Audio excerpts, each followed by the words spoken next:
Quick reading for June the 15th to June the 16th, Gemini.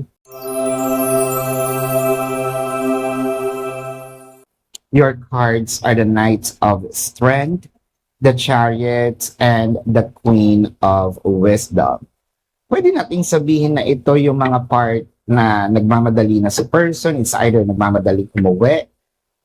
For some reason, meron kayatang magandang balita din kay person or meron kang sasabihin na exciting or makaka-excite kay person. Whether this person is nasa trabaho, parang nagmamadali umuwi at gustong makita ka, or nasa malayong lugar na ganun din, no, meron siyang parang hinihila yung araw, gusto na kitang makita, gusto ko ng marinig kung ano itong good news mo sa akin. The Tower and the Four of Strength.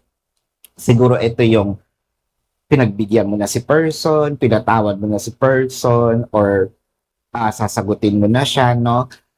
Meron ditong openness, embrace coming from you, which I feel like your person is matutuwa naman, kaya meron siyang sense of urgency, no? Makita ka. This is your quick reading for June the 15th to June the 16th, Gemini. My name is Daphne, but spirit calls me back